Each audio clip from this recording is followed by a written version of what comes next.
Good evening, everyone. My name is Paul Young. I'm just going to walk you through streaming video services, just to give you an idea of what's happening in the market as of February 2018. Now, my presentation isn't to kind of sway you to a particular vendor in terms of streaming boxes or particular applications, just to kind of give you more of a general understanding of what's happening in the marketplace. Here's a little bit bio about myself. I'm a technology guru, so I focus on all aspects of technology, risk, streaming, you name it. I've also got a background of finance, so I focus on anything to do with financial statements, public policy, solutions, and all that as well.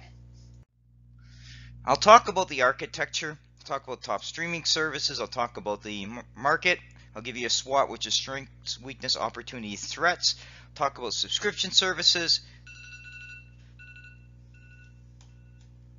subscription, and cybersecurity. So if you really think of it in a roundabout way, how far technology has come is if you look at your TV now, most people have cut the cord to cable. Why? Because they're paying over $100 and some odd bucks a month for cable, and they might only watch 4 or 5 channels. So more and more people are going to applications where they host them on an iPad, a cell phone, or use a stream box to link up your TV. They're basically relying on that technology for their entertainment.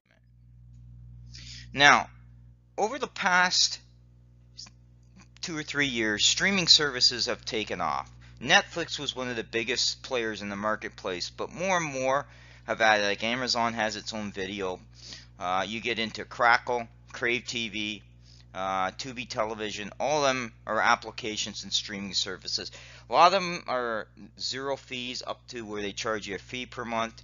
It's all about managing the content. Now, one of the things missing from here is basically Walt Disney. Walt Disney bought Fox earlier this year. They're looking at creating their own streaming service. If you look at streaming market now, US worldwide, it's about $12.5 billion business, and it's growing significantly above GDP growth, almost 3 times, because you're looking at about 8.3% per year. SWOT. What are the strengths of this? Well, basically it's cloud technology, so you basically just plug into a host. What are the releases? Well, weaknesses, I should say. Well, you have reliance on high speed. If you don't have high speed, you really can't go to like a streaming service. You also have to worry about monopolies that control content. When you see Fox, Disney, possibly other content, CBC, looking at ways to control the contents, that's a problem. The other weakness is to produce original content costs money. If you look at the financial statements for Netflix, you'll see that they incurred a lot of debt to get original programming off. Is there opportunities? Yes. You see more and more application companies being set up to create the apps to connect to the cloud service, and more expansion of subscription services as well. Streaming services. This gives you the good example of Amazon.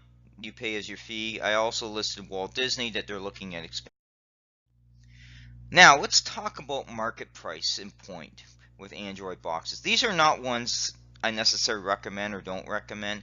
What I'm trying to get to you at, if you go out now to several sites, Amazon is one I'm using here, or Kijiji, you're going to see a ton of people selling these Android boxes. What you need to be careful of is, A, if you're buying a box from somebody that's just basically programming apps on, there's a chance that it's vulnerable to cybersecurity, that you could bring in unwelcome viruses into your environment. You're also got a situation where if you're doing illegal accessing content, you can also face penalties for that as well.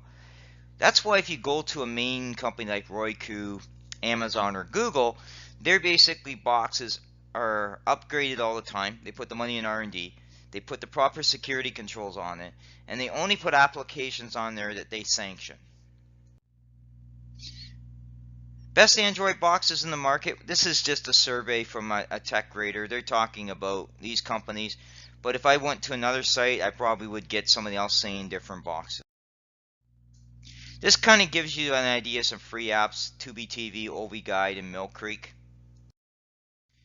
Boomerang's putting the classic cartoons. They're looking at charging you about $5 per Android box or membership. Movie Pass is another option that you can get. It's kind of becoming like the Blockbuster, where you basically just go. Roku and Boomerang. Roku's looking at hosting Boomerang on their application. Technology and hosting TV. Again, this is to do with a top box and just different ways to host content. I brought Walt Disney up as they're in the process of either first quarter this year or second quarter this year releasing their streaming service. Now this kind of gives you an idea in terms of the overall